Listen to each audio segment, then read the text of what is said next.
खासकर मोदी जी और मुख्यमंत्री शिवराज सिंह चौहान जी की विशेष नज़र उज्जैन के ऊपर रहती है। कुछ मेजर मुद्दे नहीं है, पर अभी यहाँ पे मेन ट्रैफिक की व्यवस्था का एक बहुत बड़ा मुद्दा है महाकाल लोक के बाद।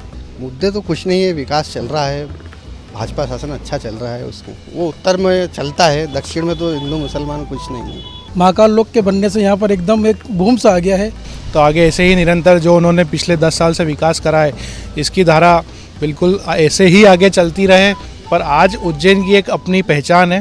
पर्यटन को जितना ज़्यादा बढ़ावा दिया जाए उतना ही शहर के लिए अच्छा होगा। विकास कार्य में ये दिक्कत आती है कि योजना सही तरीके से क्रियान्वित नहीं हो पाती।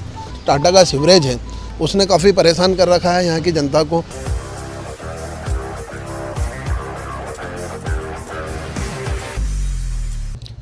मध्य प्रदेश में चुनाव के कुछ ही महीने बचे हुए हैं।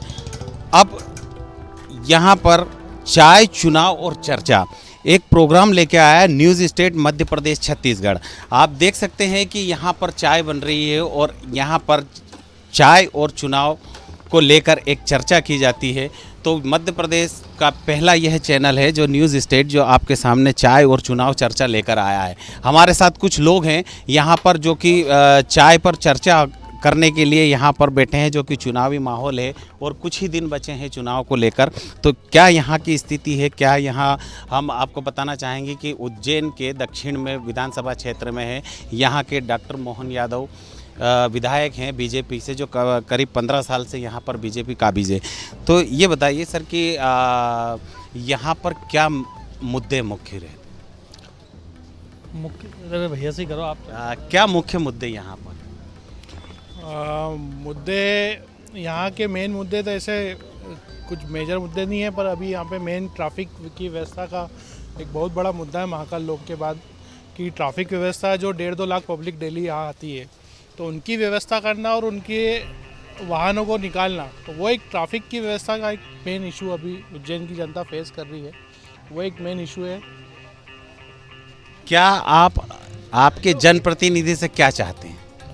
हमारे जनप्रतिनिधि से हमारी अपेक्षा यही रहती है कि वह उज्जैन के लिए मतलब अच्छी योजनाएं लाए। जैसे हमारे यहाँ पर मंत्री, शिक्षा मंत्री डॉक्टर मोहन यादव जी है, वो अच्छी कार्य योजनाओं को लागू भी कराते हैं। युवाओं के लिए भी अभी काफ़ी योजनाएं चल रही है और सरकार की योजना को वो सतही लागू कराते हैं। आपके क्षेत्र में अभी तक कितना काम हुआ है? हमारे क्षेत्र में तो कांग्रेस का पार्षद और बाकी कोई मतलब ही नहीं है। वो उनके ऑफिस नहीं बना पाए तो अभी तक वीरगोड़ का क्या निर्माण करेंगे वो? विधानसभा में कितना काम है? विधानसभा में चल रही है, अच्छा चल रही है, अच्छा काम चल रहा है। बढ़िया चल रही जनप्रतिनिधियों से आपकी बातचीत वगैरह हो पाती है? है। नहीं, मेरी नहीं होती है, कोई बातचीत नहीं होती है। और भी हमारे साथ कुछ साथी हैं, उनसे पूछना चाहेंगे। सर ये बताइए कि यहाँ का सबसे बड़ा मुद्दा क्या है? मुद्दे तो कुछ नहीं है, विकास चल रहा है, भाजपा शासन अच्छा चल रहा है, उसके अलावा कुछ नहीं। मतलब भाजपा के शासन में अच्छा विकास हो रहा है? हाँ, अच्छा विकास हो रहा है, चल रहा है विकास। अपने जनप्रतिनिधि से क्या उम्मीद रखते हैं? जनप्रतिनिधि तो बढ़िया है, अच्छा कार्य कर रहे हैं और आगे अच्छा कार्य करेंगे, बस यही चाहती है जनता। और क्या आपके विधानसभा चुनाव में हिंदू मुस्लिम का मुद्दा रहेगा? नहीं, ये तो लोकसभा में मुद्दा चलता है, विधानसभा में तो कुछ नहीं है मुद्दा। मतलब हिंदू मुस्लिम का कोई फैक्टर कई फैक्टर नहीं है। वो उत्तर में चलता है, दक्षिण में तो हिंदू मुसलमान कुछ नहीं है। मतलब यहाँ हिंदू मुसलमान का कोई मुद्दा नहीं रहता। ये बताइए कि आप यहाँ पर युवा वर्ग के हैं, युवाओं के लिए क्या सरकार ने सोच रखा और आप सरकार से क्या उम्मीद रखते हैं? मैं तो कुछ नहीं बोल रहा हूँ। अरे मैं कुछ नहीं बोल सकता। आप भी एक युवा हैं, तो यहाँ युवाओं के लिए क्या रोजगार वगैरह के लिए क्या व्यवस्था तो यहाँ पर जो सबसे बड़ा रोजगार है वो तो यहाँ पर महाकाल लोक आपको दिख ही रहा होगा। महाकाल लोक के बनने से यहाँ पर एकदम एक बूम सा आ गया है। चाहे शिक्षा के क्षेत्र में हो, पर्यटन के क्षेत्र में हो, विकास के क्षेत्र में हो, उद्योग के क्षेत्र में हो।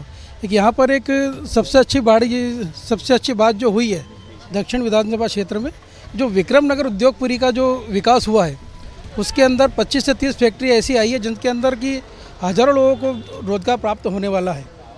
और अभी जो मुख्यमंत्री जी की जो योजना थी, सीखो कमाओ जो योजना है, उसके अंतर्गत भी युवाओं को काफ़ी लाभ मिला है। और आने वाले समय में भी लगता है कि शायद दक्षिण में भाजपा के लिए अच्छा रहेगा। और यहाँ के जो वर्तमान प्रत्याशी वो भी अच्छा कार्य कर रहे हैं और आगे भविष्य में करते रहें, वो महाकाल से अच्छा है। आपके जनप्रतिनिधियों को क्या संदेश देना चाहते हैं आप? अच्छा है, अभी तक जो कार्य किया है काफ़ी अच्छा कार्य किया है, और आगे भी ऐसा ही कार्य करते रहे, जिससे कि जो बाहर की जो जनता आ रही है उनमें एक अच्छा मैसेज जाए, और जो स्थानीय लोग बाग हैं उनमें भी एक रोजगार के लेके एक सकारात्मक बात बाज़ार में जाए। सकारात्मक बात बाजार में लेकर जाएं। तो आपसे ही जानना चाहेंगे कि यहाँ के जो जनप्रतिनिधि हैं उनसे आप डायरेक्ट बात कर लेते हैं, आपसे आसानी से मिल जाते हैं? बिल्कुल आसानी से उपलब्धता रहती है भाई साहब की, जब भी आप चाहो फ़ोन लगा सकते हो। ऑफिस है यहाँ पे बीजेपी कार्यालय के पास में, अपना चैनल वहाँ पे भाई साहब बिल्कुल मिल जाते हैं। क्या संदेश देना चाहते हैं अपने जनप्रतिनिधि को? संदेश तो यही देना चाहते हैं कि हमारे तो क्षेत्र के विधायक का नाम ही विकास पुरुष है, तो आगे ऐसे ही निरंतर जो उन्होंने पिछले 10 साल से विकास करा है इसकी धारा बिल्कुल ऐसे ही आगे चलती रहे। माननीय शिवराज सिंह जी चौहान ने जो प्रदेश को एक बीमारू राज्य था वहाँ से लेके जो अभी तक लाए, सड़कें नहीं थी, और जो हमारे उज्जैन को महाकाल लोक जैसी सौगात दिए, तो हम चाहते हैं कि हमारे जनप्रतिनिधि ऐसे ही निरंतर आगे की ओर बढ़ते रहे। और उज्जैन का विकास, पहले उज्जैन को इंदौर के नाम से जाना जाता था कि इंदौर के पास में 40 किलोमीटर दूर उज्जैन है, पर आज उज्जैन की एक अपनी पहचान है। और अब उज्जैन वाले बोलते, उज्जैन वालों के लिए ये है कि हाँ इंदौर हमारे पास में है, तो उज्जैन का एक अपना एक अलग ही नाम है, अपनी अलग पहचान है। तो हम चाहते हैं कि और हमारे जनप्रतिनिधि आगे और विकास इसी तरह निरंतर करते रहे। आपके क्षेत्र की ज़रूरतें क्या है? ज़रूरतें तो बहुत सारी है, लेकिन उसको पूरा भी किया जा रहा है हमारा माननीय मंत्री जी के द्वारा। जैसे राष्ट्रीय राजमार्गों से जोड़ दिया गया उज्जैन को। उज्जैन में फैक्ट्रियाँ नहीं हुआ करती थी, अमूल का एक बहुत बड़ा प्लांट लग रहा है अभी उज्जैन में, और अपना प्रतिभा की जो फैक्ट्री आ रही है अभी, और विक्रम उद्योगपुरी तराना के पास में एक उद्योगपुरी, काफ़ी डेवलपमेंट हो रहा है। बाहर से बहुत सारी कंपनी आ रही है, उसमें हमारा सबसे बड़ा रोल हमारा माननीय मंत्री जी का रहा है। उन्होंने इसके लिए अथक प्रयास किए हैं, ज़मीनें दिलवाई है, कैसे कम समय में कोई भी चीज़ डेवलप हो जाए उसके लिए खाका तैयार किया गया है। तो विकास पुरुष है, विकास कर रहे हैं और आगे भी निरंतर ये जारी रहेगा। आपके जनप्रतिनिधि आपकी कितनी बातें सुनते हैं? सभी सुनते हैं भाई साहब, उपलब्ध रहते हैं और सतत लगे रहते हैं। वो कभी भी उनको फ़ोन लगाओ, फ़ोन पे कभी संपर्क नहीं हो पाता तो रिटर्न फ़ोन आता है। पहले से प्रतिनिधि हैं वो सतत उपलब्ध रहते हैं। वो कभी भी आप एनी टाइम उनको संपर्क करें तो मिल जाते हैं आपको इसी में। जब भी चाहें इनके प्रतिनिधि मिल जाते हैं। आपसे जानना चाहेंगे कि आपके यहाँ के मुख्य मुद्दे क्या है? सबसे मुख्य मुद्दा तो सड़क का ही है। टाटा को जो प्रोजेक्ट दिया गया था उसके तहत जो टाटा कंपनी पे एक विश्वास है, एक फेथ है, बाकी टाटा कंपनी के लोग उस पर जो उतरना चाहिए, उसको कार्य को व्यवस्थित करना चाहिए, वो सबसे नहीं कर पा रहे हैं। जनप्रतिनिधि भी उसका खिलाफ कार्य कर रहे हैं, उनको कोशिश कर रहे हैं उन अधिकारियों से मिलके ये कार्य को सुचारू रूप से किया जाए, पर धीरे धीरे व्यवस्थाएं बनेगी। आपके क्षेत्र में अभी तक कितना विकास हुआ है? दक्षिण विधानसभा तो अपने आप में एक चहुमुखी विकास हो रहा है चारों तरफ, और सभी विश्वविद्यालय परिसर में भी काफ़ी कार्य हुआ, उद्योग भी आए हैं। नागझरी क्षेत्र में सोयाबीन प्लांट है, तो वहाँ पे नया उद्योग भी लगा है जहाँ पे काफ़ी महिलाओं को रोज़गार मिल रहा है, और आगे भी काफ़ी सारी योजनाएं हैं उद्योगों को लेकर। पर थोड़ा सा टाटा के कारण सभी लोगों को परेशानी झेलना पड़ रही है। महापौर जी ने भी यहाँ पे उनके खिलाफ काफ़ी अधिकारियों से मिल के उनको पेनल्टी भी लगाई है, कुछ कार्य भी किया है, तो थोड़ा सा उस वहाँ पे कहीं ना कहीं थोड़ा हम डिप खाते हैं। इस बार सरकार से आप क्या उम्मीद रखते हैं कि यहाँ पर कितना विकास होना चाहिए या कुछ और चीज़ होना चाहिए? तो किस प्रकार से सरकार से आप उम्मीद रखते हैं? उज्जैन नगरी जो मेन है वो पर्यटन और दार्शनिक जगह है, बाबा महाकाल की नगरी है, तो यहाँ पे जो विकास है उसको प्रमुख पर्यटन को जितना ज़्यादा बढ़ावा दिया जाए उतना ही शहर के लिए अच्छा होगा, क्योंकि जो आज लाखों जनता यहाँ दर्शन करने आ रही है तो उससे लोगों को भी रोज़गार व्यापार मिला है। मैं नहीं समझता उज्जैन में आज बेरोज़गारी हुई समस्या है, तो इसी तरह आगे निरंतर कार्य होते जाए और विकास होता जाए, यही हम चाहेंगे हमारे क्षेत्र के लिए। विकास तो हुआ है, विकास चल रहा है, और विकास को लेकर यहाँ पर दावे अच्छे किए जा रहे हैं कि डॉक्टर मोहन यादव द्वारा यहाँ पर काम अच्छा किया गया। आपसे जानना चाहेंगे क्या नाम है? आप बताइए कि यहाँ पर मुख्य मुद्दे क्या है जो आप सरकार से क्या अब आगे अपेक्षा रखते हैं कि अपने यहाँ पर विकास करें? देखिए भाई साहब, जब से बाबा महाकाल लोक का निर्माण हुआ तो पूरे विश्व का ध्यान उज्जैन अवंतिका नगरी की तरफ आया है।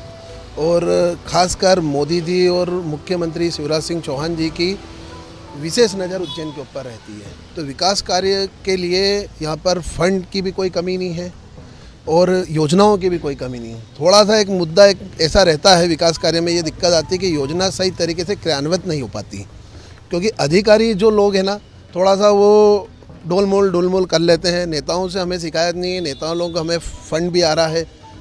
सीएम साहब खुद हर हफ्ते में एक बार या महीने में एक बार सीएम साहब उज्जैन आ ही जाते हैं किसी न किसी तरीके से, और बड़े बड़े सेलिब्रिटी भी उज्जैन आ रहे हैं।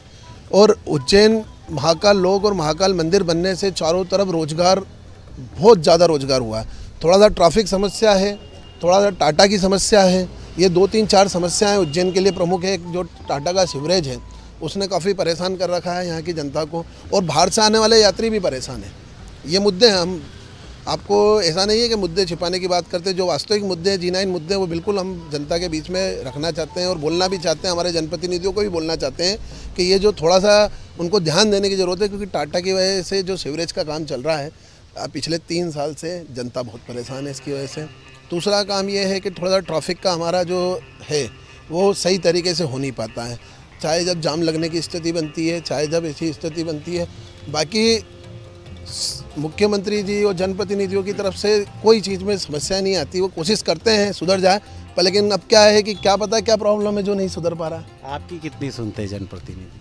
हमारी तो सब सुन लेते हैं, हमारा तो बस फ़ोन लगाने की देर है, अभी लगाएंगे उठा लेंगे। जनप्रतिनिधि सुनते हैं, मुद्दा है यहाँ पर। हम सबसे जो कि यहाँ पर चाय वाले भैया हैं उनसे पूछना चाहेंगे कि आपकी चाय की छोटी दुकान है, यहाँ पर काफ़ी लोग आते हैं, तो यहाँ प्रतिदिन अब जो चुनाव आने वाले हैं, कुछ ही माह बचे हैं, तो यहाँ पर चर्चाएं वगैरह होती है चुनाव को लेकर, क्या होती है? चुनाव को लेकर होती रहती है छोटी मोटी चर्चाएं, बात हुई था ऐसा। क्या लगता है आपके क्षेत्र में कितना विकास हुआ? विकास तो हुआ, बहुत विकास हुआ है जी। जनप्रतिनिधि वगैरह आपको कभी मिले हैं यहाँ पर? हाँ मिले ना, मोहन जी आके मिलते हैं, वॉकिंग पे जाते हैं तो मिलते हैं। विकास वगैरह कितना हुआ है? विकास तो बहुत हुआ और हो रहा है। पीछे लाइब्रेरी बन रही है सरकारी, बच्चों को सुविधा हो रही है। वो उनका कॉलेज, उसमें सरकारी बस फ्री सुविधा उपलब्ध है। आप एक युवा हैं, आप यहाँ अभी छोटी चाय की दुकान लेके बैठे हैं, आपने पढ़ाई भी अच्छी करी होगी, तो क्या इस बार आप सरकार से चाहते हैं कि आप युवा हैं तो आपके लिए रोज़गार वगैरह के लिए क्या साधन खोलें? नहीं किया है ना सरकार ने, युवाओं के लिए भी तो किया है, मतलब जो 60% उनके लिए भी कुछ किया, और अभी कुछ मेला भी लगाया था, वो युवाओं के 90% ऐसे कुछ का लगा था। मैंने ज़्यादा ध्यान नहीं दिया क्योंकि मैं कम पढ़ा लिखा हूँ, 12th पढ़ा लिखा हूँ। देखिए, यहाँ चाय की दुकान पर चर्चा होती है और यहाँ पर हम उज्जैन के दक्षिण में विधानसभा क्षेत्र में, जिसके यहाँ पर विधायक हैं डॉक्टर मोहन यादव जी, जो कि कुछ मिली जुली चीज़ें यहाँ पर मिली है, और मिली जुली यहाँ पर चीज़ें होने की वजह से यहाँ पर जो भी अंक प्राप्त होते हैं, थोड़ी सी एक जानकारी और ले ली जाए कि ये बताइए, यहाँ जो अभी वर्तमान विधायक है उन्हें कितने 10 में से कितने अंक देंगे? 10 में से 20। 10 में से आप कितने? बिल्कुल, उनको 10 में से 10 मार्क्स दिए जा सकते हैं, क्योंकि उनका कभी भी ऐसा नहीं रहा है कि वे जनता से दूर रहे हैं। रोज़ सुबह भी वो मॉर्निंग वॉक पे निकलते हैं तो 2 घंटे 3 घंटे हर मोहल्ले में घूमते हैं। मतलब उनका एक थोड़ा सा शेड्यूल है कि दक्षिण में वार्ड वाइज घूमते हैं कि आज इस वार्ड में मेरे को 2 घंटे घूमना है, इस वार्ड में घूमना। बहुत कम हो पाता है किसी मंत्री लेवल का कि वह अपने बिजी शेड्यूल में से समय निकाल के वार्डों में दे। ऐसा मतलब जनप्रतिनिधि मिलना बहुत मुश्किल बात है। जो मिले जुले कहते हैं कि मिलने जुलने से ही फ़ायदा होता है और लोगों को अच्छा लगता है, तो यही चीज़ लेकर न्यूज़ स्टेट आया था और न्यूज़ स्टेट ने आपको बताया है कि चाय, चुनाव और चर्चा। अब उज्जैन के विधानसभा चुनाव में हम यहाँ पर थे दक्षिण में, अब आपको न्यूज़ स्टेट और कहीं लेकर चलेगा। तब तक के लिए आप देखते रहिए न्यूज़ स्टेट। वीडियो जर्नलिस्ट आंसू के साथ जावेद खान, मध्य प्रदेश, छत्तीसगढ़, उज्जैन।